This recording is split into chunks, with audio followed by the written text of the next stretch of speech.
Teams and riders are well used to travelling, it's part of what they do, but they also appreciate being able to set up camp for several consecutive days in the same hotel. That's how the UAE Tour works. Even though some of the transfers to race locations take more than an hour by road, the teams stay in just 2 hotels over the 10 days they're in the country.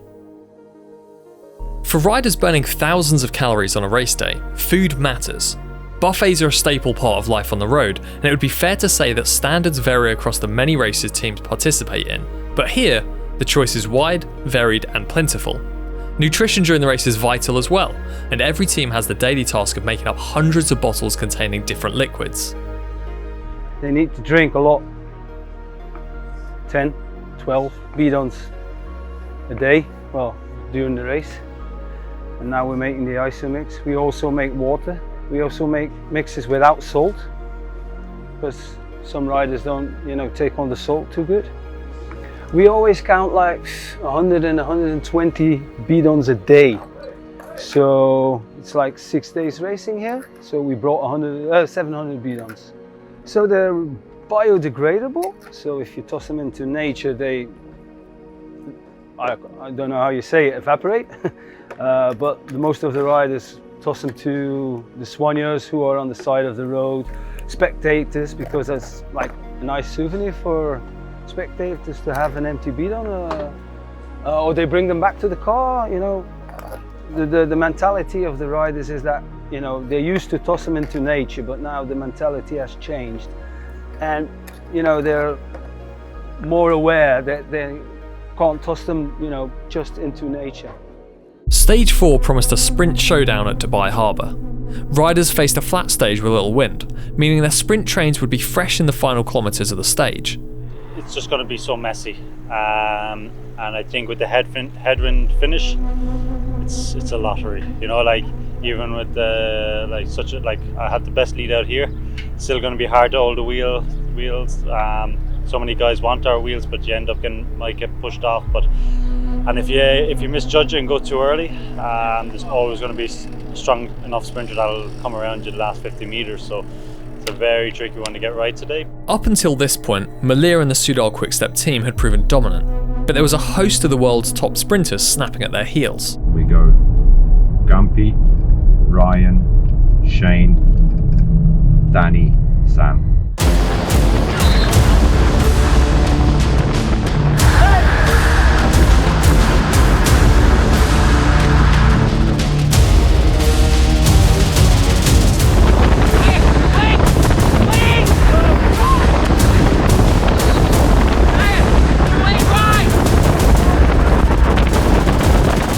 Soudal Quick-Step were forced to go early, and in the melee, Sebastian Milano of UAE Team Emirates surfed the wheels.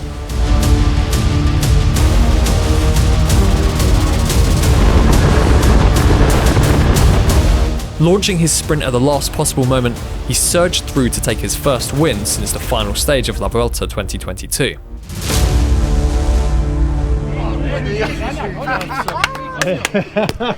Milano is a rider who normally works tirelessly for his teammates, and his victory was a popular one, not least because UAE Team Emirates finally had a win at their home race. Dedicating the stage win to the whole of the UAE, he warned that Adam Yates would finish the race on a high. Wow, super happy with the one rider. He's the amazing person. He deserves this victory. You're a bit stuck for words there, yeah? It's complicated for us these days, but finally we win. Super close. Ran at Fernando in the last, 300, and then had to start early. You have the speed. If you don't, then you get swamped and you miss the jump. So forced to go early, and my legs were just screaming in the last 5 meters. 5 seconds I was just pedaling squares, it felt like, but really happy to get third. I think there's a lot to improve on for tomorrow and the next day. So good to start off the sprints here for us with the podium. A common theme at the UAE Tour is the strength of the weather, and the wind can be devastating to the hopes of even the most experienced riders, as Adam Yates found out on stage 1, and as Lucas Plapp would almost find out on stage 5.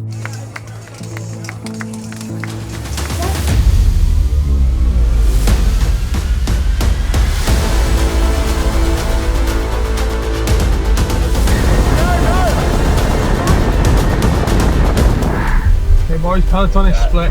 With just under 18 kilometers to go, crosswinds hammered the bunch from the right-hand side of the road. Lucas Plapp was out of position, watching the bunch split and his GC hopes slipping away in real time. However, thanks to the quick thinking of Ineos Grenadier's teammates, he managed to save his race, regaining contact with the main bunch and leaving the sprinters to fight it out for the stage win.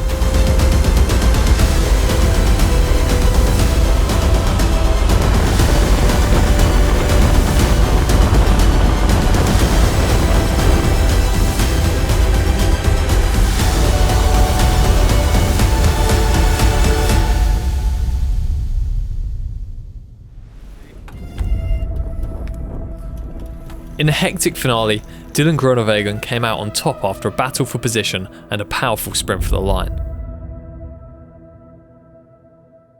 It was around 20k to go, 25k to go, and I was at the back with Luke, and I said, "Oh mate, we should move up." And Luke said, "No, just it's all chill, pretty chill. Let's just relax back here." And I was just thinking to myself, I've been around long enough that if you're that close to the finish and it feels relaxed, that's probably because people are fighting somewhere else to be where they are. And so I said, "I'll tell you what, I'll just stay behind you just in case something happens." I'll just stay behind you in case there was a problem, okay? Move up, mate. And then, it wasn't a K or so later we came to that roundabout and out they came. And I mean, I would imagine that the reason that happened was more the fact that Luke was at the back. I mean, it would have been very obvious. His national champion kit kind of sticks out, and I'm sure a lot of the team cars said something because, as we saw all day, there wasn't really enough wind to split it when everyone was alert. But all it takes is, if you can get it in one line, it only takes one person in the middle to lose the wheel, and all of a sudden you've got a big split. So, luckily you had the camera, so I think you saw I just tried to remain calm. I got him back to that second group, and then obviously I was on the radio telling the guys to come back from the first group back to the second group to then drive that. But I waited till we got him into the second group first before they started riding, and they got him back and everything was fine in the end, so it worked out okay. The finale to any sprint stage is chaotic, fast and relentless, so the teams need to receive crystal clear information to know exactly how to organise the chase and their lead-out trains. Race radio is a service of information throughout the race convoy, telling, so to speak, and narrating the race as it goes on from start to finish. The main users or listeners are, first of all, the team cars, then the panel's commissaires, the race management, the journalists, the motor commentators, the escorts on the motorbikes, the motor regulators. In other words, we are the one who are spreading the race information as it develops, and it's a crucial task. A normal day for me at the race is we gather in the morning at the start area, 1.5 hours before the start of the race. We meet with the local municipality and the local with the police of each emirate, depending from where we start. We do a race briefing in the morning on how we will manage the race and which are the point of focus where we need to put our attention when the race starts in order to reach the finish line in a safe manner. The race route promised another sprint sandbox, 166 kilometers to a flat finish at Abu Dhabi, and by the time the final 2 kilometers beckoned, every sprint train was in contention.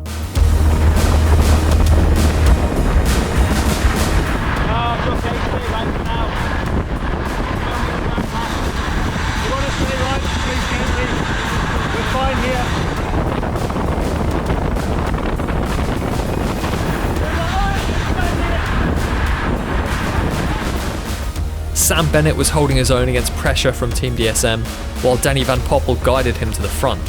It looked like they'd finally have the win they were working so hard for, but Malia had other plans. Sneaking through on the inside at the last moment, Malia powered clear to his second stage win, and Sam Bennett would have to settle for second.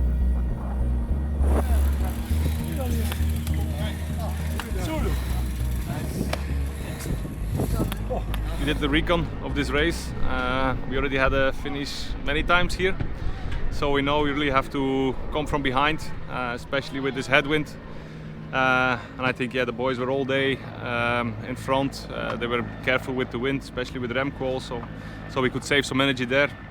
And then I think, Bert and the other guys keep Melier really good in front and bring him in perfect position to start his sprint here. Tim, on day one, it was very tight. You had to wait to know if you were the winner. Today, it's the opposite. Yes, today was a good one. It was really hectic. Everyone was so nervous because it was the last sprint, last opportunity, I think. It was really dangerous, but in the last 500 meters, found the good spot and I go again from far on, and today was enough.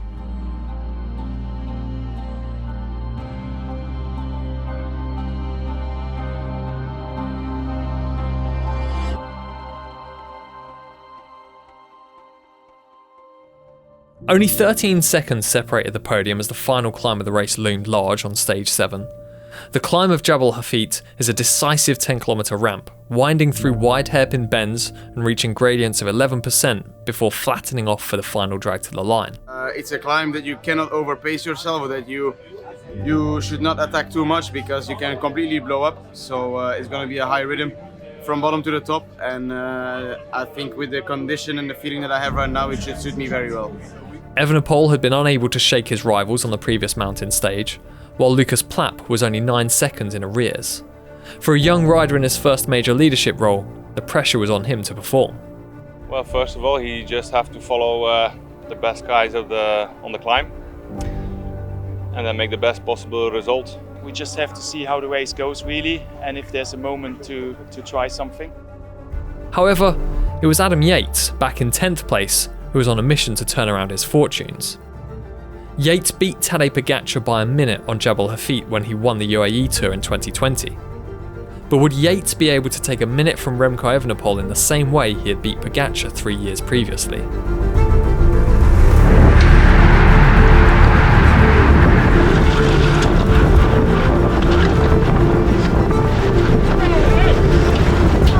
Riders up front have been reeled in by the chasing peloton, including Evenepoel riders 91 and 93.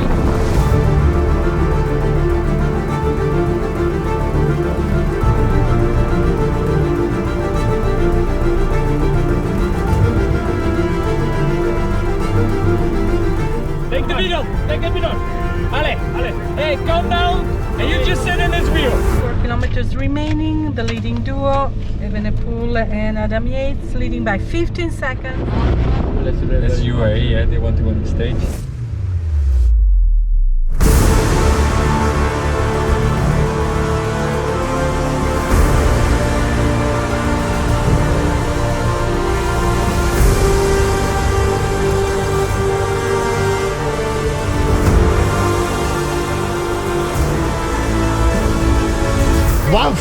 One five, split to the end, 1-5 Bilbao and Plapp, 1-5 Bilbao and Plapp. You are on the podium, just go full gas, Adam, full gas. Evenepoel is in difficulty and loses contact from Yates. Every second count, every second count.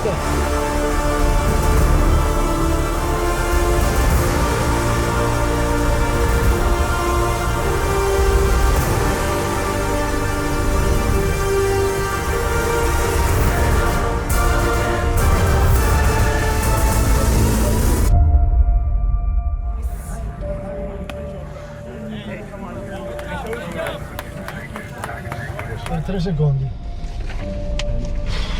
Al massimo. Sì.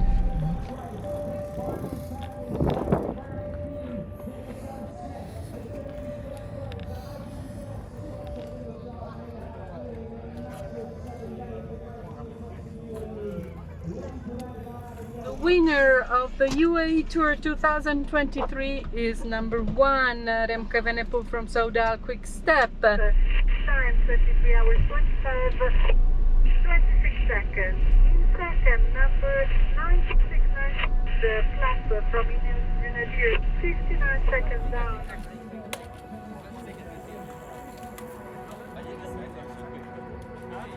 UAE was always on the agenda for me and always quite a big target. I think what I learned from last year with Yatesy, it was really special to be able to ride for him last year, and I learned so much that I think got me in such a position here that I knew what it would take. Two questions, maximum.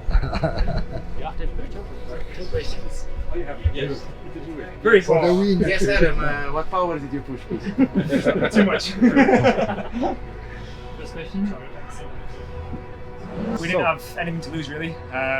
We were quite far down on the GC, so you know, if we tried some at the bottom and it didn't work, then you know, we can still fight for the win.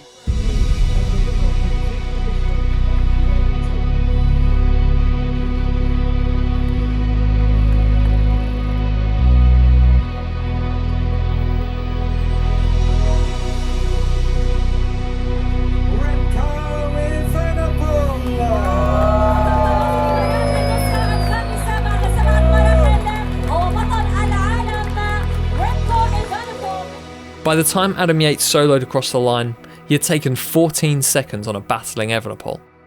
He hadn't done enough to win the overall, but he had put the first few stages behind him, while the triumphant world champion Remco Evenepoel took his first overall victory of the season. I can be really happy with my overall victory. I was there every day. On the 2 mountain stages I was second, and maybe with some more luck we win the Jebel Jais stage, but of course the last days the main goal was to keep this red jersey. After 7 days of going wheel to wheel across the UAE, it was time for the peloton to leave behind the sun and return to the European winter and the battles ahead. For some, their hopes had been fulfilled. For others, it was a case of what might have been had the very smallest of margins gone in their favour. But that's life at the fast end of professional cycling. This is Remco Evenepoel signing off from the UAE Tour 2023.